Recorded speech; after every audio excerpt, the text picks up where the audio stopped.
అనకాపల్లి జిల్లా దిశ మీటింగు ఈ ప్రభుత్వం వచ్చిన తర్వాత మొట్టమొదటిగా ఈ మీటింగ్ పెట్టుకోవడం జరిగింది. ఏదైతే కేంద్ర ప్రభుత్వంలో స్కీమ్స్ ఉన్నాయో ఆ స్కీమ్స్ అన్నీ కూడా ఎలా ఇంప్లిమెంట్ అవుతున్నాయి, ప్రజలకు ఏ విధంగా చేరుతున్నాయి, ప్రధానమంత్రి గారు పెట్టిన స్కీమ్స్ ఇక్కడ ఆంధ్రప్రదేశ్లో కూటమి ప్రభుత్వం ఎలా చేస్తుంది, అనకాపల్లిలో ముఖ్యంగా ఈ స్కీమ్స్ అన్నీ కూడా ప్రజలకు చేరాలనే ఉద్దేశంతో ఈరోజు మీటింగ్ పెట్టుకోవడం జరిగింది. ఇప్పుడు మీటింగ్లో చూస్తే గత 5 సంవత్సరాల్లో గత ప్రభుత్వం ఈ స్కీమ్స్ పైన ఏమాత్రం శ్రద్ధ పెట్టకుండా వచ్చిన డబ్బులు ఫస్ట్ క్వార్టర్లో వాడుకొని యూటిలైజేషన్ సర్టిఫికేట్ లేకుండా ఆ స్కీములన్నీ చాలా వరకు పక్కన ఉన్నాయి. అలా కాకుండా ఏదైతే మొట్టమొదటిగా ఈ కూటమి ప్రభుత్వంలో చంద్రబాబు నాయుడు గారు ఏ విధంగా ప్రభుత్వం నడుపుతారో అందరికీ తెలుసు.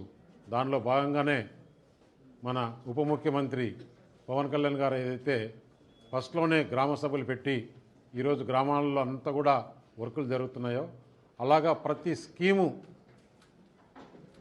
58 స్కీములు ఉన్నాయి. పేర్లు చెప్తే వరుసగా ఫసల్ బీమా దగ్గర నుంచి ఏదైతే ఇండస్ట్రీస్కి కానీ లేదంటే కన్నా చిన్న చిన్న చిరు వ్యాపారస్తులకు కానీ ఈ లోన్స్ తీసుకొని దాంట్లో సబ్సిడీలు కానీ ఎడ్యుకేషన్లో కానీ అగ్రికల్చర్లో కానీ స్వచ్ఛ భారత్లో కానీ మైనారిటీస్కి కానీ అన్ని స్కీములు కూడా ఈరోజు చర్చించుకోవడం జరిగింది.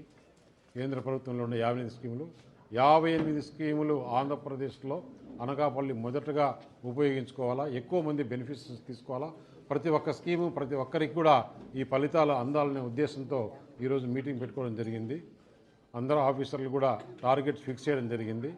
మేము కూడా మళ్ళీ డిపార్ట్మెంట్ వైజ్గా కూడా ఈ టార్గెట్స్ 15 డేస్కి ఒకసారి ఏం జరుగుతుంది, ఎన్ని అప్లికేషన్లు వచ్చినాయి, ఎన్ని క్లియర్ అవుతున్నాయి అని, ఎక్కడ కానీ కేంద్రంలో పెండింగ్ ఉన్నాయా లేదా అమౌంట్లు ఏమైనా ప్రాబ్లం ఉన్నాయా ఇవన్నీ కూడా ప్రభుత్వం దృష్టికి తీసుకెళ్ళి రేపు పార్లమెంట్ జరుగుతుంది. ఆ పార్లమెంట్లో కూడా అందరూ మినిస్టర్లు అందరూ ఆఫీసర్లు ఉంటారు కాబట్టి చేసుకునే దానికోసమని రేపు ఎల్లుండి పార్లమెంట్ ఉంది కాబట్టి ఈరోజు ఈ మీటింగ్ పెట్టుకోవడం జరిగింది.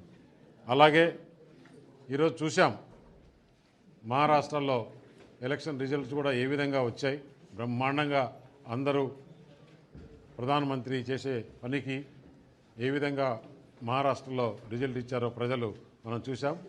ఆంధ్రప్రదేశ్లో కూడా చూస్తున్నాం. వికసిత్ భారత్ ఏదైతే ప్రధానమంత్రి గారు కోరుకుంటున్నారో అది నెరవేర్చే దిశగా ఇక్కడుండే ఎమ్మెల్యేలు మేమందరం కూడా కృషి చేస్తున్నాం. దానికి అధికారులు కూడా సహకరించాలని చెప్పేసి ఈరోజు కోరడం జరిగింది. ఆంధ్రప్రదేశ్లో